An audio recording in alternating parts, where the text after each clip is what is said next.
Salut à tous, bienvenue dans cet épisode 2 des aventures de Akashi et de Sefenren dans Dungeons of Infinity.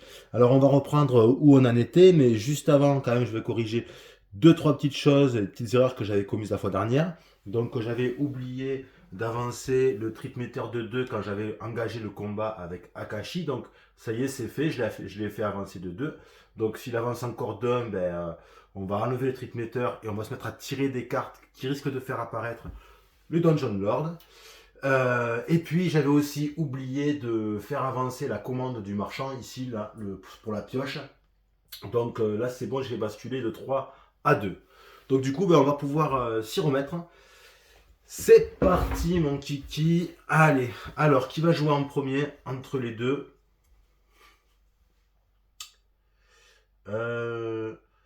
Je pense que je vais jouer d'abord avec Akashi et ensuite donc avec Sefenren. Avec Akashi, je vais me déplacer. Donc j'ai 3 points d'action. Je vais en utiliser 2. Je vais faire 1, 2. Et après, il m'en reste un. Pourquoi ne pas aller sur un entraînement? Ouais, je pense que je vais faire ça. Donc pour un de plus, je vais aller ici. Hop. Et du coup, il a joué, c'est terminé pour lui. Hop, il récupère ses points d'action. Donc maintenant, c'est à Sefenren. Alors Sefenren, ce qu'elle va faire, elle, est-ce que je l'entraîne ou pas? Parce que si je l'entraîne, elle va pas être loin de... Ouais, j'ai bien envie de l'entraîner. Ou alors je vais découvrir le corps là-bas. Peut-être je peux découvrir le corps. Ouais, je vais aller découvrir le corps. Donc je vais faire un mouvement. Je vais aller ici. Hop, donc un deuxième point d'action. Je vais fouiller ce corps qu'on vient de trouver dans le donjon. Qu'est-ce que ça va être, mystère? Hop, c'est un événement. Donc comme on fouille le corps, il se met à brûler. Et du coup on se brûle aussi. Donc on se prend 3 blessures ici. Et si jamais on est faible au feu, on se prend 2 blessures de plus. Alors du coup, Sefenren, elle n'est pas faible face au feu. Elle est faible que face au poison, du coup, comme elle a sa protection là, de faiblesse de glace avec sa toge. Donc elle se prend juste 3 points de vie. Ok. Donc ça, c'est un truc pas terrible à ce corps.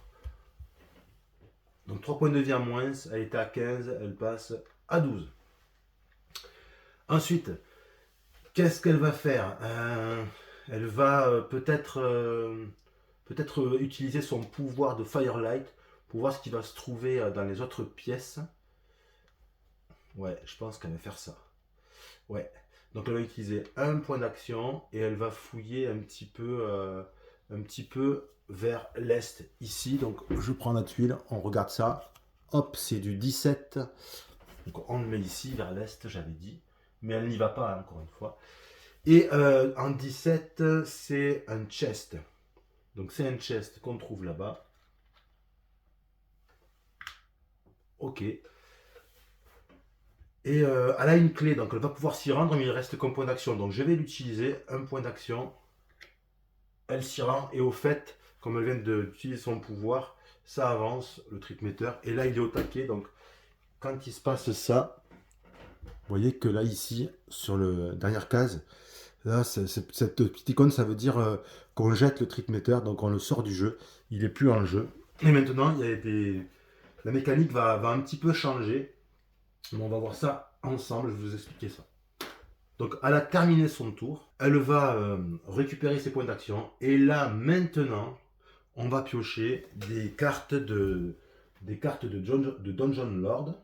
On appelle ça des Lord Event Action. Alors il s'agit de ces cartes-là, vous voyez, un beau petit tas, donc je vais les mélanger. Et alors, on va en piocher un nombre qui va dépendre de ce qu'on fait pendant le jeu. Donc, c'est-à-dire que chaque fois maintenant qu'on va faire quelque chose avec cette icône, on va piocher immédiatement une carte les cartes que je viens de vous montrer, donc les Lord Event Action, et on va appliquer l'effet. Et à la fin du tour, en fonction des actions qu'a fait le personnage, on va aussi en piocher. Et alors c'est écrit sur la fiche de personnage, ici, euh, pour Sefenren, elle doit piocher des cartes des Lord Event Action chaque fois qu'elle court, qu'elle fait un run, et chaque fois qu'elle fait un combat. Ok. Donc là, on est à la fin du tour. Elle n'a ni couru, ni fait de combat, donc on va pas en piocher.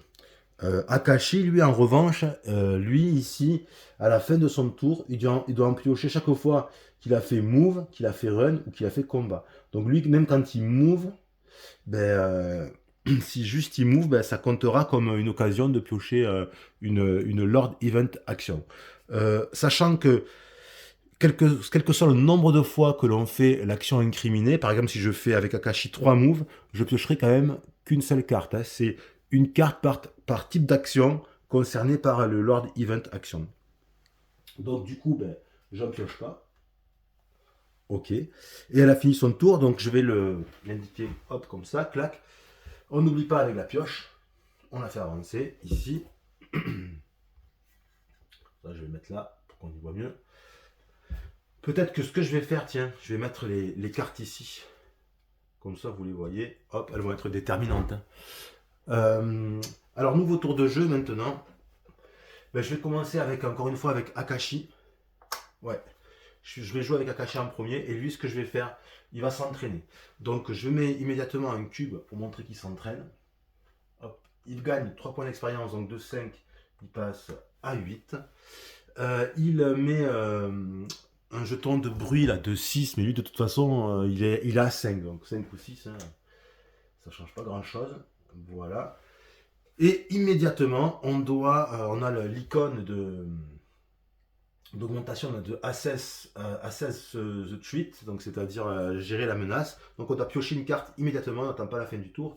Donc hop, la première carte. Donc là le Dungeon Lord n'est pas encore en jeu, on va voir. Hop, qu'est-ce que ça veut dire? Alors, ça veut dire que s'il n'est pas en jeu, il va apparaître sur la tuile numéro 7 si cette tuile a été découverte.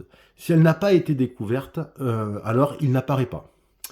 Ok. Et si jamais il était déjà en jeu, alors le chiffre on s'en fiche, on va regarder juste ce qui est écrit ici, il va avancer de 1 vers le bruit le plus élevé. Donc là, ça serait Akashi. Ok. On a aussi une couleur ici.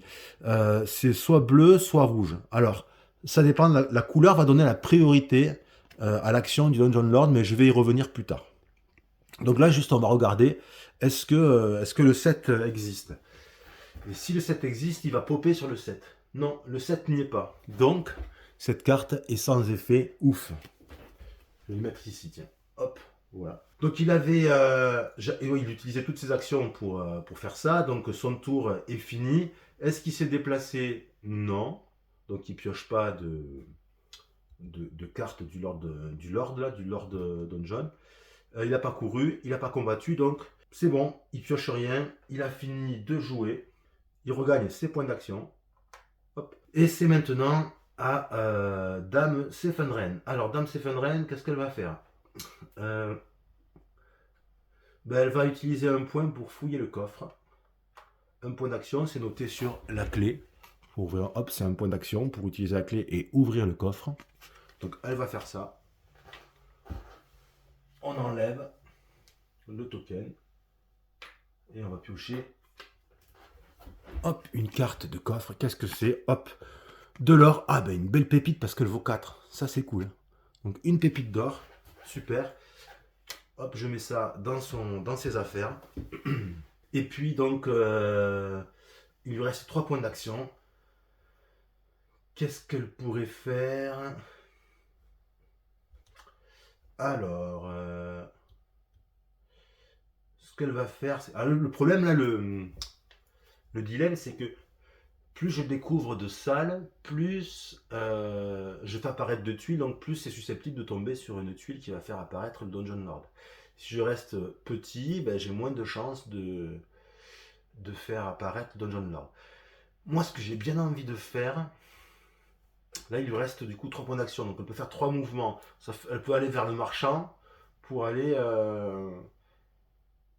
une action marchand pour plus tard faire une action marchand pour vendre les minerais et essayer de soit d'acheter la pioche, soit de commander une nouvelle pioche. Pourquoi pas? Pourquoi pas? Parce que là, en même temps, si je dévoile une nouvelle pièce, ça fait plus piocher ça, hein. Ça, c'est uniquement le fait que... Quoique non, si, bien sûr. En fait, si, c'est ça le problème. Comme il y a ce dessin là, ici, ouais, en dévoilant une pièce, en utilisant le Firelight, ça ferait piocher une carte de Lord Even Action. Mais en revanche, si j'y vais dedans, si je la découvre de la façon traditionnelle, classique, c'est-à-dire en allant dans la pièce, là, cette fois-ci, ça ne fait plus progresser.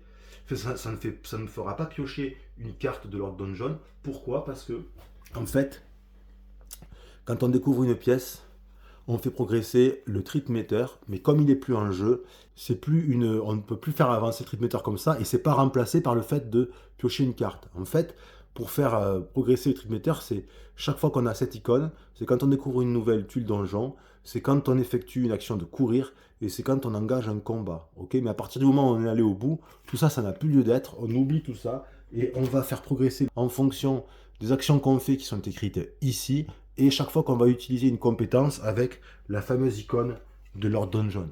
Okay, donc, si je vais là-dedans, dans la pièce ici au nord, sans utiliser ce pouvoir, je ne vais pas piocher une carte comme ça. Donc ça, c'est peut-être pas, peut être pas mal. Ça peut être pas mal. Ben, c'est ce que je vais faire. Allez, hop. Donc pour une action, cette fois-ci, c'est pas en utilisant son pouvoir, c'est véritablement en se déplaçant qu'elle va aller dans cette pièce. C'est la 15. Ok. Donc la salle 15, qui ferme le donjon de ce côté, mais le donjon reste ouvert ailleurs. Donc elle va en 15. En 15, c'est encore un chest. Ouais, mais décidément, il y a du chest de partout. Hop. Donc là, vous voyez que ça commence à pas mal se déployer le donjon. Donc qu'est-ce qu'elle va faire? Elle va utiliser un point de sa clé pour ouvrir le coffre. Voilà, si je pète tout le donjon. Voilà. Donc elle va ouvrir le coffre. Et hop, c'est encore du gold. De gold. En fait, là, beaucoup de cartes de chest sont des gold, hein. Donc hop, elle se retrouve avec 3 objets. Sachant qu'il y en a un qui ne compte pas, c'est un objet léger, donc elle a encore 2 places de libre. Et il lui reste un point d'action. Donc pour un point d'action, ce qu'elle va faire, c'est qu'elle va, revenir ici. Elle va se déplacer là. Et donc elle a joué. C'est terminé. Elle récupère ses actions. Est-ce qu'elle doit piocher des cartes de Lord Event? Non, parce qu'elle a ni combattu, ni couru. Donc c'est bon, on en règle encore à le gérer. Ici, on fait progresser le token de commande du marchand. Donc la pioche devient maintenant disponible. Ça, c'est cool. Et on va recommencer un nouveau tour. Donc comme on recommence un nouveau tour, là, on nettoie un peu. Hop, on enlève ça. C'est la fin de la manche. Le bruit de 6, je l'enlève. Hop, on récupère les jetons d'initiative. On n'oublie pas que lui, il est là. Qui va jouer en premier? J'ai bien envie d'aller essayer de choper la pioche avec Akashi. Hop. Donc il va jouer en premier. Et elle en 2. Donc il va faire 1, 2, 3. Il va utiliser ses 3 points d'action. C'est fini pour lui. Donc, poum. Il récupère ses 3 points d'action. Est-ce qu'il s'est déplacé? Oui. Donc comme il a fait du move, ben, il va piocher une carte de Lord Event Action. Hop, on y va. C'est 24. 24, est-ce qu'on l'a trouvé? Il y a le 25, il y a le 23. Puis il n'y a pas 24. Ouf, on échappe. Il apparaît toujours pas. Donc peut-être maintenant qu'on a vu du rouge et du bleu, je peux vous dire pourquoi il y a du rouge et pourquoi il y a du bleu.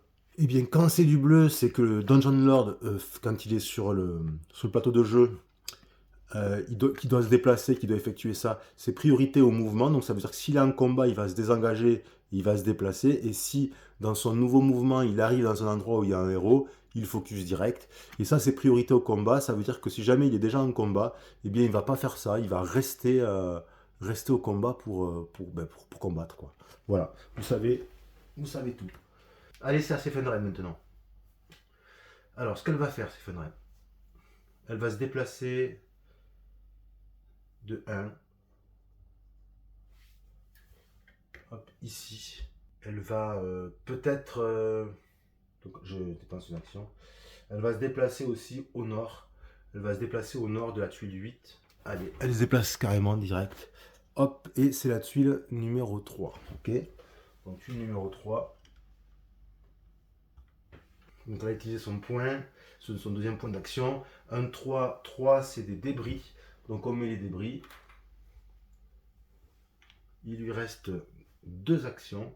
Elle va utiliser son avant-dernier point d'action pour fouiller dans les débris. Donc, on enlève le token de débris. On prend la carte de débris. On regarde. Attention. Hop là. Et qu'est-ce qui se passe? Oh, elle trouve une potion de stamina qui a une valeur de 4. Un point d'action pour l'utiliser. Qu'est-ce que ça fait? Un héros sur cette dungeon tile gagne un nombre d'actions à dépenser immédiatement. Ok, donc c'est plus 2 actions. Donc c'est pas mal. Et c'est un objet qui ne compte pas dans le carry limite. Donc ça c'est cool. Donc elle a 4 places, 4 objets, mais 2 qui ne comptent pas pour l'instant. Ça c'est sympa. Et son dernier point d'action, ce qu'elle va faire, c'est qu'elle va se déplacer. Elle va venir ici. Et c'est joué, donc elle regagne ses points d'action. Poum. Et elle, est-ce qu'elle a couru? Non. Est-ce qu'elle a combattu? Non. Ok. Courir, c'est une action qui permet de se déplacer plus vite. On peut se déplacer de deux pièces en utilisant un seul point d'action, mais le problème c'est qu'on prend un malus de -2 en défense, et donc et on fait du bruit. Donc c'est pas top comme action, mais ça peut permettre de se déplacer plus vite, quoi. Quand je dis on fait du bruit, non, c'est pas vrai, je vérifie en même temps là. Non, on fait pas de bruit, mais on a un jeton de défense en fait de -2, je vais vous montrer, qu'on installe sur son perso comme ceci, et en fait on le garde à la fin du tour. Hop, on le retourne sur -1. Au prochain tour, on va encore traîner cette espèce de petit boulet. On fera son deuxième tour. Et si on ne se remet pas à courir, on pourra l'enlever à la fin de ce deuxième tour. Donc c'est quand même un peu... je trouve que c'est un peu cher payé quand même, hein. Ok, donc fin de la manche. On récupère les jetons initiative. Et je vais faire une action de marchand. Je vais jouer avec Akashi en premier, Sefenren en 2. Donc action de marchand avec Akashi, donc il fait 1, 2 points d'action. Et pour une pièce, je vais acheter la pioche. Voilà. Donc il va la mettre dans ses affaires. Il a 3 objets en main. Une corde, une potion. La corde, je pourrais la vendre, mais quoique non, on ne peut pas vendre les objets du marchand. Non, mais même si je l'ai gagné, ça pourrait faire l'objet d'un point de règle, je sais pas. C'est vrai que je l'ai pas acheté chez le marchand, je l'ai gagné pendant un combat, mais c'est une carte d'item quand même de marchand. Et donc, comme on ne peut pas revendre les cartes du marchand, je sais pas si on peut la vendre ou pas. Je pense pas. Je pense pas. Donc, en tout cas, maintenant, il a la pioche. Il va pouvoir faire les actions de minage. Donc ça, c'est toujours intéressant. Et il lui reste, il lui reste plus d'argent. Il lui reste un point d'action. Ce que je vais faire avant de quitter le marchand, je vais quand même en profiter pour aller commander un objet.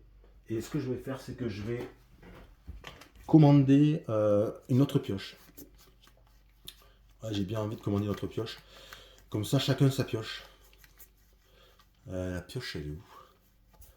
Je sais qu'il y a 2 pioches. Voilà, il y a une autre pioche ici. Donc je vais commander une autre pioche. Je vais la mettre ici. Hop. Avec le token de commande. Et puis, c'est bon. Donc, il lui reste un point d'action. Il va se déplacer de 1. Ouais, il va aller par là. Ok. Et il a joué. on arrive à la fin de son tour, donc il a fait une action mouvement, donc il doit piocher une carte de Lord Event. Hop, qu'est-ce qui va se passer? 0. 0, c'est quoi ça, 0? Parce qu'il n'y a pas de tuile 0. Je crois que 0, c'est la tuile du marchand. Ouais, il me semble avoir lu ça sur BGG, que la question avait été posée sur le 0. De mémoire, là, il me semble que c'est la tuile du marchand, hein. Donc bah, ça veut dire que ouais, il va popper, et il va popper sur là où il y a le marchand. Ok, donc hop, on fait apparaître le fameux Zagan. Voilà, ici sa figurine, ici sa carte. Zagan the Giant. Et je vous rappelle que le but c'est soit de le détruire, soit de l'emmurer dans une pièce. Et si on y arrive, on a vaincu le premier donjon. Ok, sacré client quand même, parce que là, regardez, 14 points de vie, il touche sur 18 ou moins. Il a 13 points d'attaque, c'est-à-dire qu'il peut nous one-shot, quoi. Enfin, quoi qu'on a, nous, on a notre armure quand même, mais bon. S'il fait 1 à 3, ben, tous les héros sur la tuile sont stun. Stun, ça veut dire qu'on ne joue pas, quoi. Hein, c'est terrible. Et il a 11 points de défense. Terrible, parce qu'en fait, stun, en fait, hein. Quand je dis on joue pas, je veux dire, en fait, ça nous prend, ça nous aspire tous nos points d'action, ça nous vide à zéro, quoi. Donc ça revient à dire on joue pas, quoi. Et en fait, cette petite icône, ça veut dire que si on arrive à le vaincre, on gagne en plus de la carte récompense qu'on met toujours à gauche des lignes là, on va gagner 3 cartes récompenses tirées du paquet de plus, quoi. Donc voilà, donc on le fait popper. Pour le moment, sa petite carte, je vais la mettre un petit peu, ben, je vais la mettre ici là, et il pop là. Ok. Voilà, et donc Akashi a joué, il récupère ses points d'action, oublié, ouais, et c'est maintenant à s'effondrer. Alors là, j'ai intérêt de faire très attention, parce que si je fais quelque chose qui implique à la fin de son tour de s'effondrer de piocher une carte de Lord Event, c'est sûr qu'il va avancer dessus et lui va être embrigué dans le combat. Et je pense que je suis pas vraiment assez fort encore.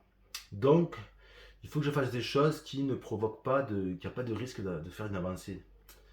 Ce que je vais faire, c'est que je risque de faire un tout petit tour avec ces Funren. Je vais aller ici et elle va se mettre pour un point d'action. Elle va se mettre ici et elle va attendre. Et c'est tout ce qu'elle va faire. Ok. C'est tout ce qu'elle va faire. Ouais. Donc, terminer son tour de jeu. Hop. Elle reprend. Poum. Voilà. Et elle pioche aucune carte de Lord Event. Donc hop, on reprend les jetons d'initiative. Et là, il faut que je joue en premier avec Akashi. J'ai pas le choix, pardon. Donc il va faire 1, 2. Il va se mettre ici, ça fait 2 points d'action. Et ce qu'il pourrait faire, ça serait rester là ou bouger. Il va rester là. Il va rester là. Là, ça devient un mouvement, il faut réfléchir. Il va rester là. Et donc, du coup, il a fini son tour de jeu. Ouais, il a fini son tour de jeu. Hop. Et il regagne ses points d'action. Mais comme il a fait un move, il va piocher une carte. Ok. Il va piocher une carte. Et qu'est-ce qui se passe? Hop. Donc, il y a un mouvement de 1 vers l'ennemi avec 3. Avec 4 de bruit. Et c'est exactement 4 en fait, ok. Mais le truc, c'est que elle a 3 et lui, il a 5. Donc, il n'y a personne qui a 4. Donc, il te dit, ils disent, sinon, ben, il bouge vers l'ennemi qui fait le héros qui fait le plus de bruit. Ok, donc il va bouger de 1. Il prend toujours le chemin le plus court. Ok. De toute façon, il n'y en a qu'un chemin parce que là, il y a un mur. Donc, il va faire 1, poum, et c'est tout. Ok. Donc maintenant, c'est à Stephenren. Stephenren, ce qu'elle va faire, là, j'ai bien envie de la faire s'entraîner, quoi. Comme ça, elle passe niveau 2. Donc, ouais, elle va faire un entraînement. Ok. Elle va faire un entraînement. Ouais. Allez, elle s'entraîne, donc, hop. Ça, c'est occupé. Elle met du bruit à 6. Donc, ce sera la prioritaire. Et elle va gagner 3 points d'XP. Donc, 1, 2, 3. Elle passe pas encore au niveau 2. Ça suffit pas. Elle est à 1 point. Et par contre, hop, on doit assess the trip, donc on doit tirer une carte immédiatement, puisque là, quand on s'entraîne, c'est l'effet problématique. Donc on y va. Qu'est-ce que c'est que ça? Ça, c'est du Rampage. Ok. Alors les cartes Rampage, c'est des cartes un petit peu spéciales. En fait, on va devoir jeter le D20 et en fonction du résultat, ça va nous dire s'il va au nord, à l'ouest, au sud ou à l'est. Et il va faire un mouvement de 3 vers la direction annoncée, mais il va pas s'arrêter sur les tuiles s'il y a des héros. Il va continuer, il va foncer. Donc c'est un peu particulier parce que normalement la règle c'est que dès qu'un ennemi se retrouve dans une tuile avec un héros et que cet ennemi n'est pas en combat, il focus immédiatement le héros là où il rentre, quoi, en fait. Donc ok, donc on va lancer le dé. Allez, c'est parti. C'est un 10. 10, et là, sur 10, c'est quoi? Il va vers l'est. Donc il fonce vers l'est de 3. Mais il va s'arrêter dès que c'est bloqué. Donc là, il va faire 1 et il va s'arrêter parce que là, alors, il n'y a pas de tuiles, donc je pense pas qu'il en explore de nouvelles comme ça, donc on va dire que c'est bloqué. Ici, il ne peut pas continuer. Si jamais, en faisant son rampage, il arrive dans une salle où il y a des héros, ceux-ci peuvent l'attaquer sans se faire focus par le Dungeon Lord. Par contre, s'ils traversent d'autres héros, ils ne peuvent pas l'attaquer, eux, hein. Seuls les héros qui sont sur la case d'arrivée peuvent l'attaquer sans se faire focus. Mais par contre, il y a un truc qui est important, c'est que si jamais, et ça c'est quand même assez enquiquinant, si jamais le Dungeon Lord, dans un round de jeu, dans une manche complète, s'il n'a ni bougé ni attaqué, alors ce qu'on doit faire, c'est que pendant la phase de maintenance de la manche du round, on doit piocher une carte, on regarde la cible de la carte, celui qui fait le plus de bruit, celui qui a le bruit de 4, qui a un bruit de 4 par exemple, et le Dungeon Lord, il va foncer, il va essayer de se rapprocher vers cette cible en faisant 3 mouvements. Et dès qu'il rentre en contact avec cette cible ou une autre cible sur le chemin, il attaque. Donc en fait, ça nous pousse à rentrer en combat contre lui, c'est de plus en plus compliqué, quoi. Ok, donc il fallait pas que j'utilise tous les points d'action quand même, hein. Donc c'était sur l'action de Stephen qui vient de s'entraîner. Donc là, bon, elle regagne ses points d'action, tout ça ok, et elle a joué, on était bien autour de Stephen, hein. Donc elle a joué, ok, c'est bon, c'est la fin de la manche. Donc lui, il a tiré des cartes, il a fait quelque chose pendant ce round, donc il ne fait pas de charge, c'est-à-dire le fait qu'on pioche une carte et qu'il va foncer de 3 vers la cible qui lui désignait, si jamais il n'a rien fait du round. Donc c'est bon, on va pouvoir repartir pour un nouveau round, on reprend les jetons d'initiative, hop, hop, et on enlève le bruit qu'a fait Stephen, on enlève aussi ça devient dispo. Et là, je suis très enquiquiné. Parce que je ne vous cache pas que j'aurais aimé faire un petit coup d'entraînement. Le problème, c'est que si je le fais, c'est sûr on va se retrouver en combat, quoi. Il va avancer. C'est sûr et certain. Et j'aurais aimé l'éviter encore, juste pour passer un peu niveau 2, parce que là, je vois pas comment je vais faire pour être efficace, parce qu'en défense, il a 11, ça va être compliqué. Ça va être compliqué. Qu'est-ce que je pourrais faire? De toute façon, ouais. De toute façon, là, le combat, il va avoir lieu. Donc, je vais me déplacer. Ou alors je reste là. Franchement, j'ai l'impression de faire une bêtise. En fait, ce que je voulais faire, c'était me déplacer avec Stephen pour reculer. Comme ça, aller en recul. Et après, déclencher un entraînement avec Akashi. Comme ça, il passe niveau 2. Il fait un premier round de fight. Ah ouais, mais du coup, il pourra pas fight. Il va se faire... ouais, il va se prendre plein fer parce que quand il va s'entraîner, il va utiliser tous ses points d'action. Donc c'est un peu la mouise. Donc ce que je vais faire, je vais changer, tant pis, je vais jouer avec, je vais peut-être essayer de déclencher les bombes, hein. Donc avec Stephen d'abord et avec Akashi ensuite. Stephen elle va se déplacer et elle ne va pas provoquer comme ça de mouvement du Dungeon Lord. Donc elle va faire, et si je pouvais l'embarquer, ouais, elle va faire 1, 2, elle va se mettre ici, donc 2 points d'action. Ouais, je pense qu'on va faire ça. Et ensuite, ouais.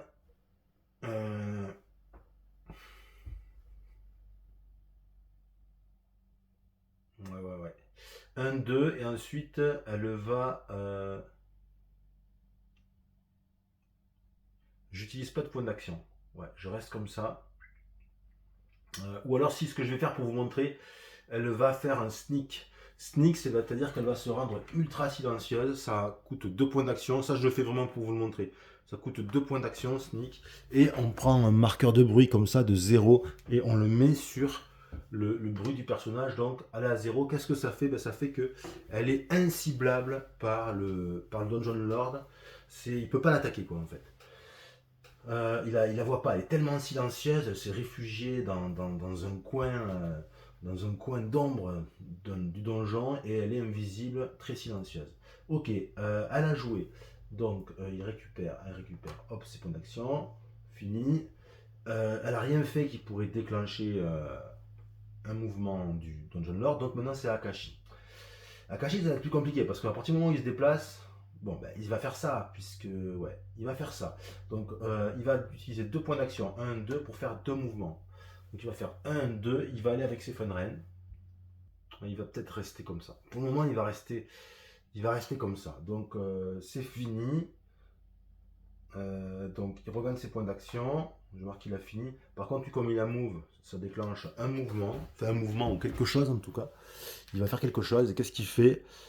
Il fait qu'il se déplace de 1 vers celui qui fait le plus de bruit, donc de 1 vers ici, et il rentre dans la salle d'armes.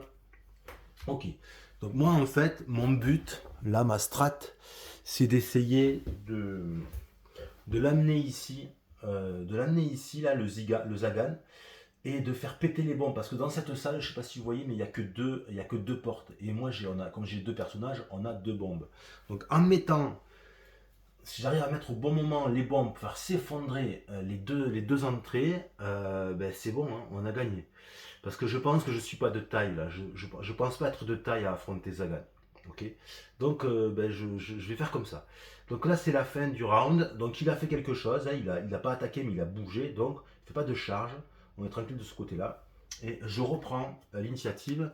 Et là, je vais quand même aller relire un petit peu les règles spéciales de la bombe pour être sûr de ne pas me tromper, de ne pas faire n'importe quoi.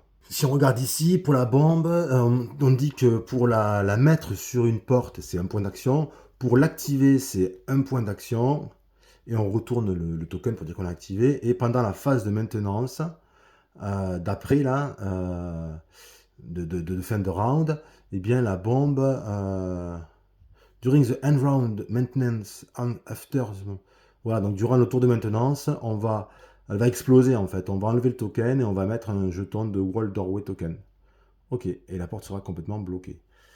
Donc c'est 2 points d'action et à la fin du round, elle pète et on mettra ce token là, ces Wall Doorway là, ces tokens comme ça. Ok. Donc il faut bien calculer. Alors, qui joue en premier? Ah, c'est vraiment une fuite là, hein, c'est vraiment une fuite, c'est pas trop combat. Alors, on y va.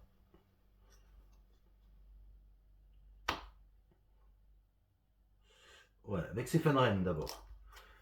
Stéphane elle va se mettre en sécurité, donc là au fait elle n'a plus le bruit de 0. Elle va faire un mouvement vers là-bas. Ouais, du coup nous aussi on sera bloqué dans le donjon, mais je pense que ça n'a pas d'importance pour le délire. Qu'on pourrait creuser. Non, non, c'est bon, hein. Faut juste qu'on le bloque. Alors, ok, elle s'est mise là, elle a fait qu'un point d'action. Ok. Ben, puis c'est tout. Puis c'est tout. Elle va s'arrêter ici. Elle va faire que ça. Elle va faire que ça, ouais. Et donc, hop, elle regagne ses points d'action. Et elle n'a rien fait qui soit susceptible de faire bouger le Lord Dungeon. Donc maintenant, c'est à Akashi. Ah, j'ai une idée. Akashi, il va miner. Ouais. Bon, il va miner. Je le fais miner, je vais le faire miner. Ok. Donc quand on mine, comment ça se passe? Eh bien, on va utiliser la pioche. On peut miner à la main, mais moi je vais vous montrer avec la pioche. Donc on va utiliser, ça c'est tous ces points d'action. Ok. Et comme on mine avec une pioche, on va pouvoir piocher 2 cartes de mine. Et vous allez voir ce qui se passe. Donc, tous les points d'action. Bloc. C'est bon. Ensuite, Ça, c'est les cartes de mining. Donc, on mélange. On ne peut miner que dans une pièce où il y a un numéro déjà, et où il n'y a pas de token. Il ne faut pas qu'il y ait de token, donc il faut qu'elle soit vide. Hein. Et là, comme je mine à la pioche, je vais prendre 2 cartes. Ok, les 2 premières. Et ensuite, je vais les regarder. Hop, on les dévoile. Et on regarde si jamais le numéro dans lequel on est correspond. Ok, donc moi je suis dans la tuile 17. Et ben, du coup, là il y a la 5, la 21, c'est mort. Là il y a la 9, la 14, la 19, c'est mort. Donc j'en choisis une des deux. Et, je dois. Ah ouais, chaud. Et je dois, comment ça s'appelle je dois résoudre l'effet d'une des deux. Donc ça, c'est si je le fais à la pioche, si je le fais à la main. Donc là, il n'y a rien de spécial. Il y a écrit quoi You hit an object.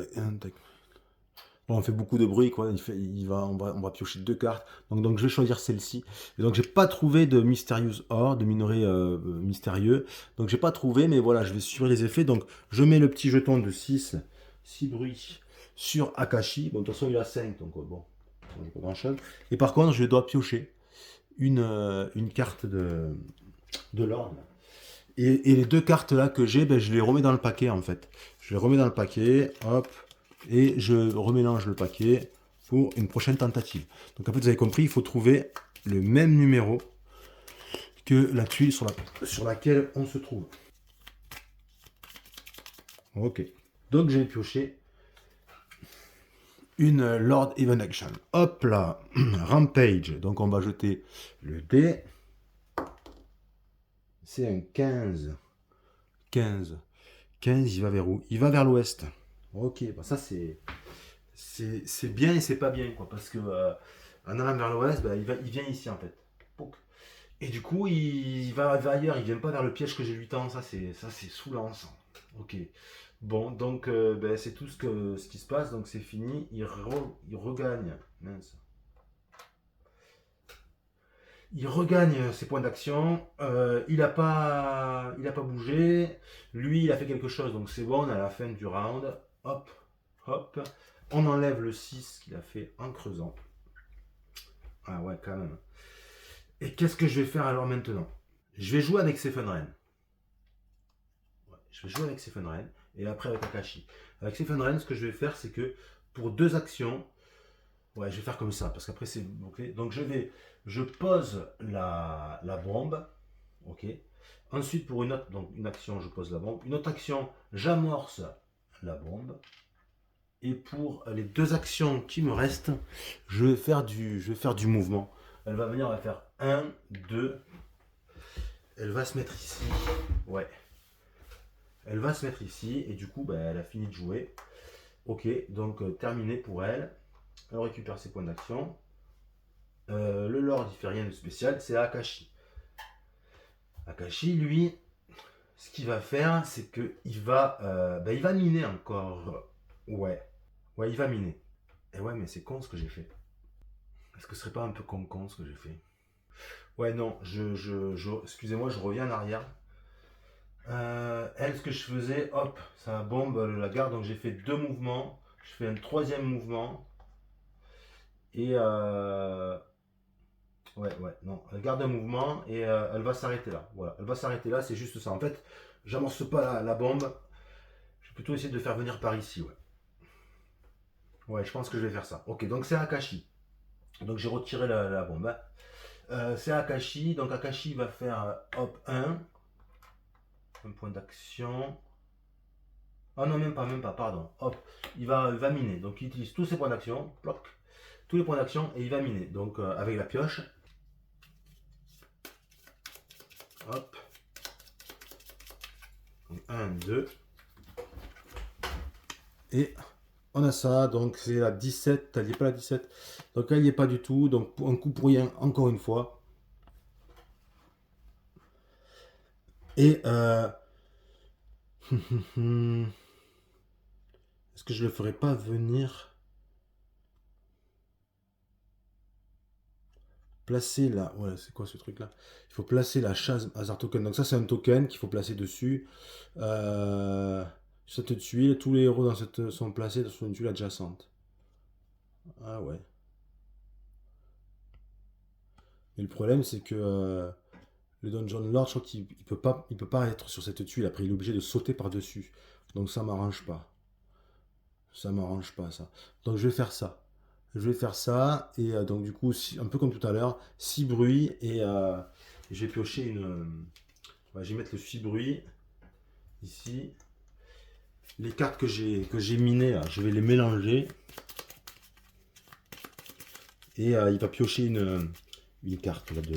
Ah purée, chaque fois je fais tomber ces cartes. Ok, donc il pioche une carte, hop, et ça fait qu'il va bouger de 1 vers un héros avec un bruit, mais il n'y en a aucun, et sinon vers celui qui fait le plus de bruit. Le plus de bruit, ben, c'est lui, donc de toute façon il fait hop 1, il revient ici. Bien. Ok, tout le monde a joué, donc j'essaie vraiment de le manipuler, mais c'est pas évident de le faire venir. Je vais d'abord jouer avec Akashi et après avec Sefenren. Akashi, ce qu'il va faire, c'est qu'il va se déplacer. Il va se déplacer, il va faire 1, 2. Donc il a 2 points. Ici, ploc. 2 points. Donc il est là. Est-ce qu'il ne pourrait pas découvrir une tuile? Ou alors il fait rien. Il fait rien, on ne prend pas de risque. Hop, il a joué. Donc non, il n'a pas le bruit de 6 là. Il se met là, donc ok. Il est ici. Comme il a fini de jouer, eh bien, qu'il s'est déplacé, hop, Dungeon Lord, qu'est-ce que ça fait? Il bouge de 1 vers le héros le plus proche. Donc, hop, il arrive ici devant nous. C'est assez Fenren. C'est Fenren, ce qu'elle va faire, c'est qu'elle va... Ah ouais, c'est chaud, quoi. C'est chaud. Parce que je voulais qu'elle éclaire en utilisant son pouvoir, qu'elle dévoile la pièce, mais ça va faire avancer le boss, quoi. Ce qu'elle va faire, tant pis. Elle va essayer Elle va explorer la prochaine pièce. Donc pour un point d'action, j'espère que c'est pas du mist, parce que là on est mal les enfants. On est mal. Donc elle va explorer la prochaine pièce. Pouk, c'est du 10. Le 10, ça correspond à un corps. Donc ça, c'est cool. Donc elle y va ici. Il y a un corps, ça lui a coûté un point d'action. Ok. Ensuite, ce qu'elle va faire, c'est qu'elle va revenir. J'ai préparé une... voilà. Sortie, donc elle revient, donc ça fait un deuxième point d'action. Oh non, même pas. Même pas. Elle reste où elle est, et elle arrête de jouer. Voilà, elle arrête de jouer, donc elle récupère. Il se passe rien de spécial. Lui, il a fait son avancée, donc on est parti sur un nouveau tour. Ok, et ça va peut-être marcher. Donc là, ouais, ça va peut-être marcher. Je vais jouer avec Akashi Bello et ensuite avec Sefenren. Qu'est-ce qu'il va faire Akashi? Pour un point, il va mettre sa bombe ici. Pour un autre point, il va l'amorcer. Et pour un dernier point, il va se barrer. Il se met ici en 10, il rejoint ses Fenren. Ok. Ouais, je pense que c'est pas mal. Je pense que c'est pas mal ça. Ouais. Et du coup, il a joué. Donc il récupère ses points, hop, il va piocher, hop. Donc hop, lui, il va avancer de 1, poum, enfin de 1, certainement, ouais, le héros le plus, ouais. Donc il avance de 1, il est ici, ok. Et maintenant c'est Sefenren. Sefenren, je pense que c'est bon. Il a avancé, donc Sefenren va faire, pour un point d'action, elle va placer sa bombe. Pour un autre point d'action, elle va amorcer sa bombe. Et elle ne fait surtout plus rien du tout. Elle ne fait plus rien du tout, elle pourrait fouiller le corps, mais j'ai pas envie, on ne prend pas de risque. Hop, oui, j'y vais mollo, c'est fini. On arrive à la fin du round. Donc à la fin du round, les deux... lui il a avancé, donc c'est bon. Et les deux bombes explosent. Et du coup, on met ça ici et on met ça là. Et du coup, il n'a plus aucun moyen de sortir. Donc, on a capturé Zagan. Il est complètement bloqué. Il est complètement entouré de 4 murs. Et nous, on n'est pas bloqué en plus. Hein, mais bon, c'était pas une condition de défaite si on était bloqué. Il fallait juste pas être exhaust. C'est-à-dire qu'il n'y ait pas un des héros qui soit à 0 de santé, quoi. Donc voilà, le donjon numéro 1, il est réussi. Zagan, on l'a chopé, capturé. Parce que moi, dans mon intention au départ, c'était d'essayer de l'affronter, mais chaud quoi, chaud. Et là, on va passer au donjon numéro 2. On va garder nos équipements, notre expérience, tout ça. Et on va cette fois-ci essayer de capturer un autre Dungeon Lord qui est Willy Spectrum. C'est pas la même musique. Donc j'espère que ça vous a plu. Et puis moi, je vous dis salut et à la prochaine. Et n'hésitez pas à vous abonner. Bye bye.